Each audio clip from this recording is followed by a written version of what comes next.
everyone, and welcome back to the Tom Morgan Drum Studio. Today we're on the drum set, and I want to show you another way to use the Ted Reed Syncopation book. And this is helping you to develop the Bossa Nova and the Jazz Samba. Now, you know, these are Brazilian rhythms that are a whole different style, but jazz musicians have kind of engulf those and embrace those into our style. We don't play them maybe as authentically as a Brazilian drummer might want us to, but it kind of has a jazz tinge to it. So that's kind of the way I've always played it. So I'm going to play the way I do it, and you know, you can take it or leave it, of course. But back on page 38, where all the action is in the Ted Reed book, you can take that page, and of course you can take the earlier pages if this page is too hard, but you can set up your ostinato pattern for the Bossa Nova and then play page 38 to give you some ability, more independence to play more than just the classic clave pattern for the Bossa Nova. So if we just break down the Bossa Nova, especially the way jazz musicians tend to play it, the feet patterns are going to be, feet pattern would be the bass drum and the hi-hat playing this.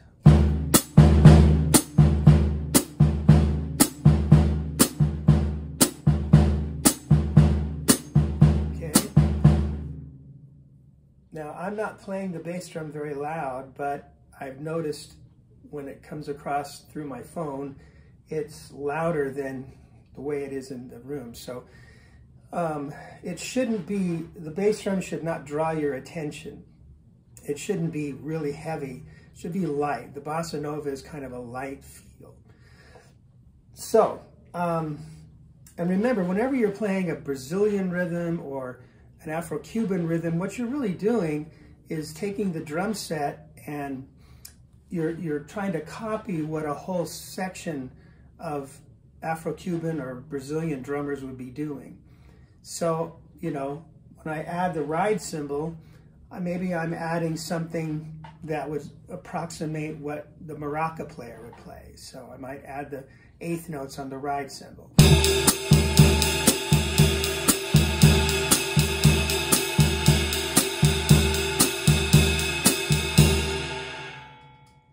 Okay, so the ride cymbal is maybe mimicking the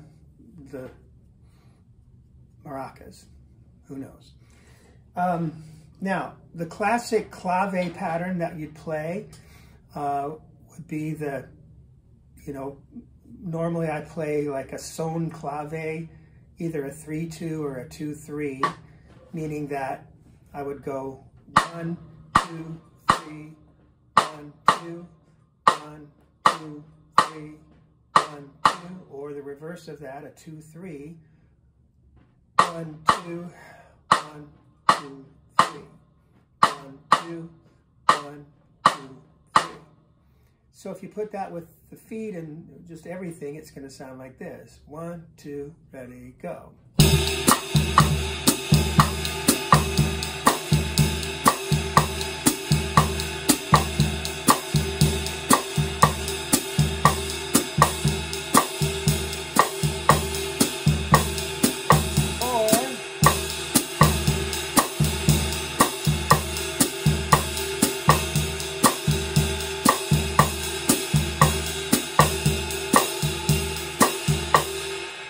What I'm doing here is just taking my stick and putting it on the drum and mimicking again the clave sound of the two claves playing together.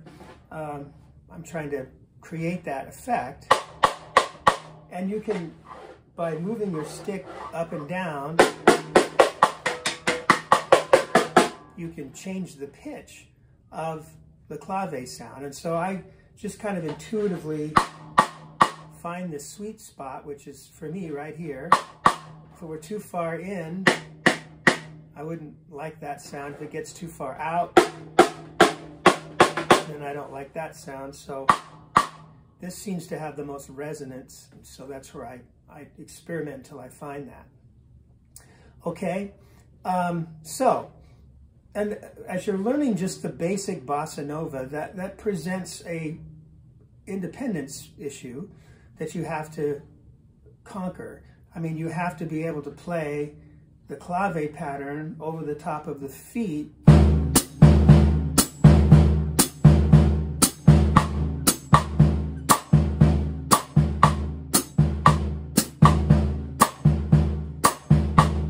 So if you see how that lines up with the bass drum,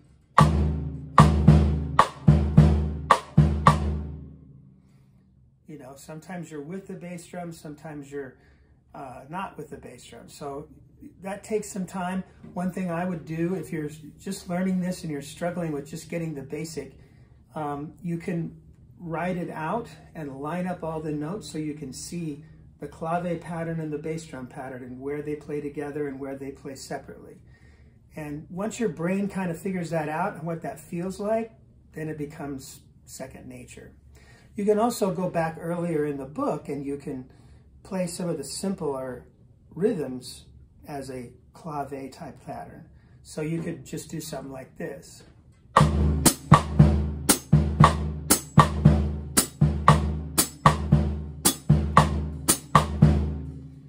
Okay, which happens to be the first two notes of the 3-2 clave pattern. And that's another thing you could do. You could just keep adding one note. You know, start out just playing. But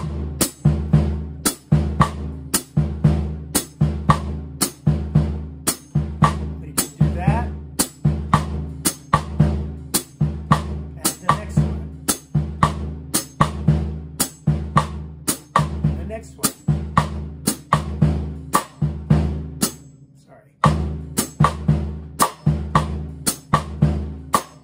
You might want to let a measure go by.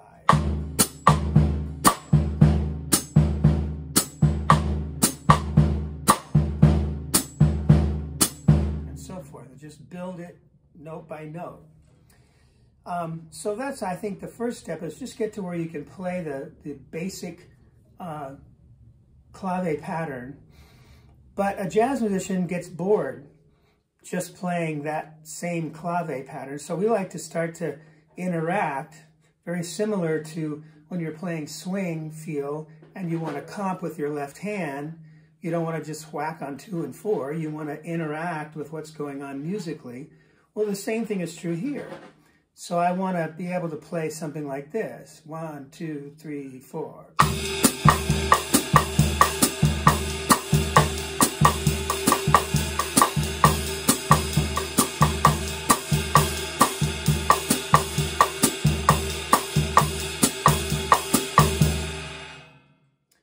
Okay, so I'm just improvising with my left hand, kind of suggesting the clave, but I'm not sticking to it, you know, strictly.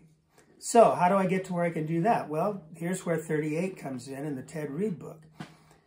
And again, you can go back earlier if you want to, but you want to get to page 38 and the 8 pages that are this part of the book, because this is the rhythm. These are the rhythms that really work in this beat that you're trying to play. So if we just take the first 4 lines of page 38 and play that here as the clave pattern, it'll sound like this. 1, 2, 1, 2, 3, 4.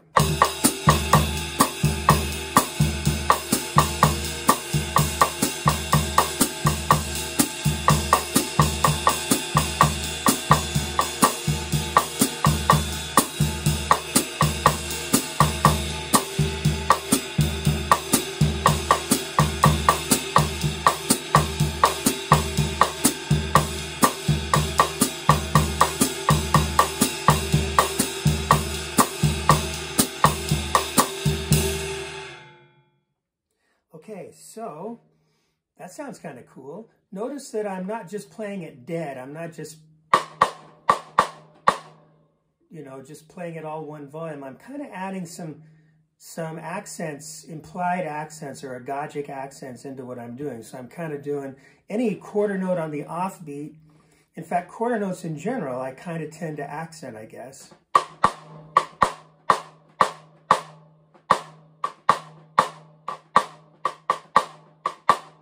Just gives it a little more life, a little more interesting personality than to just play it all one volume. And I don't know, nobody told me to do this. It was just kind of intuitively that I decided, I found myself doing it because it just sounded good to me. Okay, so when you go through all 8 pages playing that way, playing the pages as the clave, you eventually get to where you can just kind of play and interact and listen to all the things going on around you and just react to it and enhance it. So now when we get to the samba, again, this is more a jazz interpretation of a samba, not a strictly Brazilian approach. But really the way I've always thought of it is I'm going to play, obviously the samba tends to be faster, so I'm going to play the same bass and hi-hat pattern.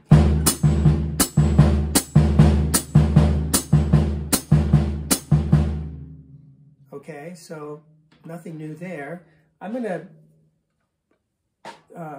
change my ride pattern just a little bit by playing a quarter and 2/8 notes.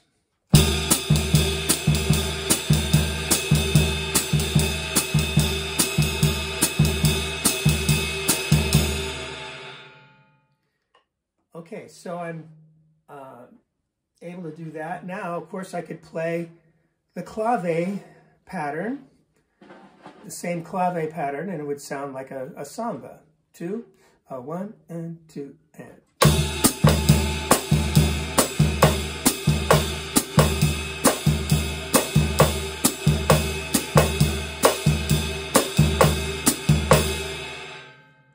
And jazz musicians like to play sambas fast, so we might even bring it up to 1, 2, 1 and 2.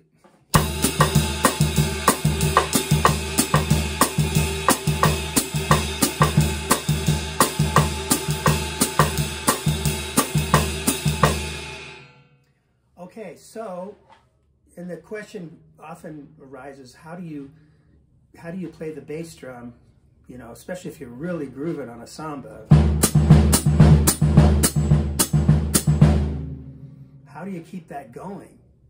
If it goes on, the tune goes on for 20 minutes or whatever, here's what I do.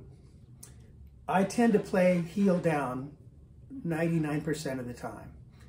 And I do that with this, and since this is not loud, my stroke is pretty small, and I really play it pretty light.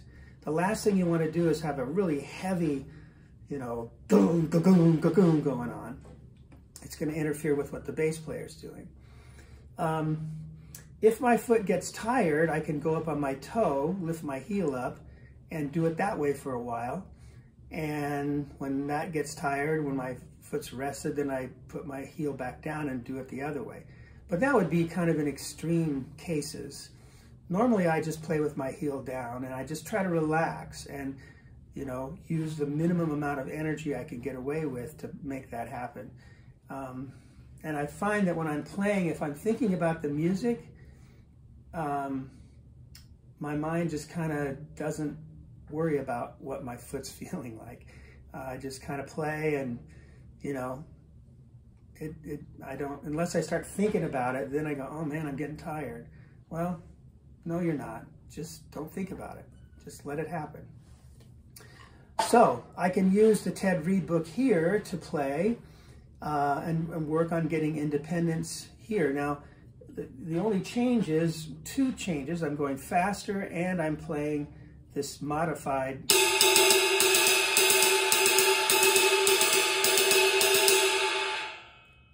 cymbal beat. So, you know, start slowly and get used to playing that little different cymbal beat, but use the same approach you used with the Bossa Nova. Just break it down, do it slow first. Just because you want to play it fast, don't start learning it fast. You know, start it here. And I'm going to go ahead and play this way on the snare drum because I think it kind of sounds good. it sounds good either way, but I like to use the snare drum. So we'll go a little faster than the Bossa Nova here and give you an idea of those same 4 lines from page 38. 1, 2, 1, 2, 3, 4.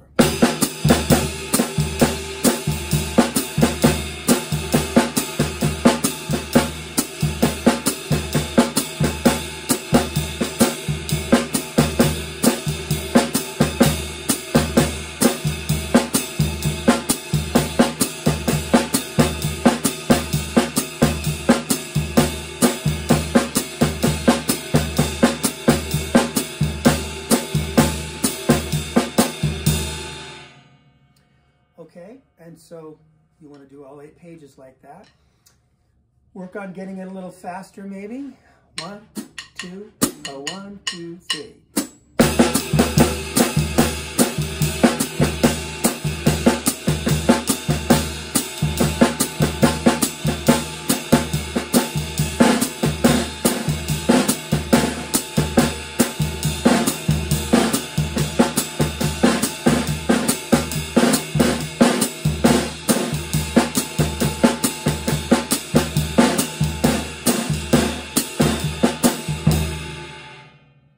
So in that case, I started adding some buzzes in there, as I hope you heard.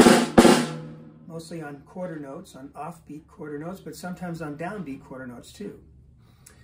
Okay, so that's kind of a cool effect. So if I go through all 8 pages doing that, I'm going to gain a lot of facility in terms of being able to play my left hand. So let me just do it even faster to give you an idea. 1, 2, 1, 2, 3.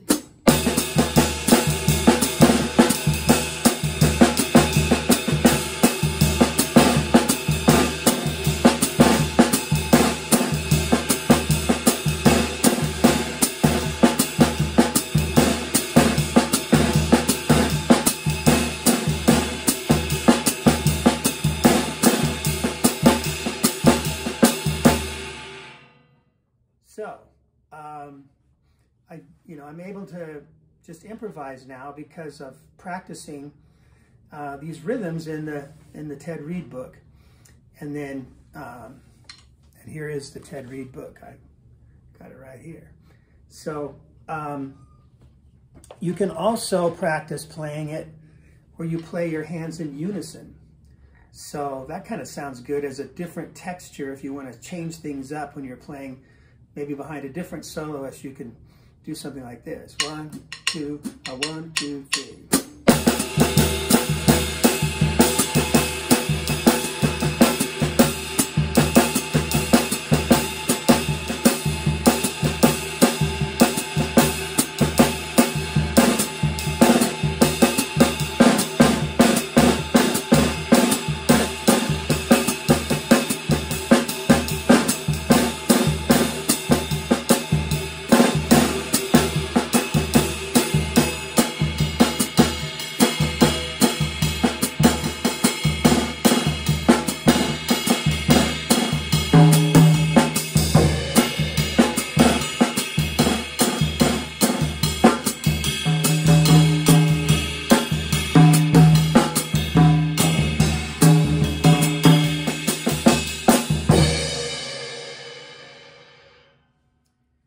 Okay, so after I played those 4 lines, then I left it and just started playing.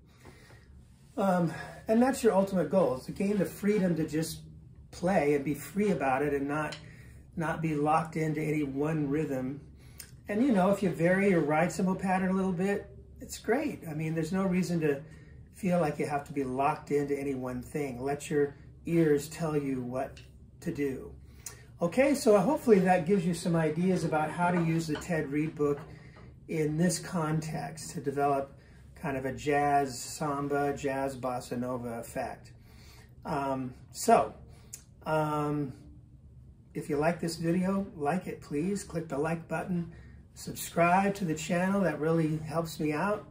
And click the like button, or the little bell thing, and when we have a new one come out, you'll be aware of it. And just have fun. Keep practicing, and we'll see you on the next one. Bye-bye.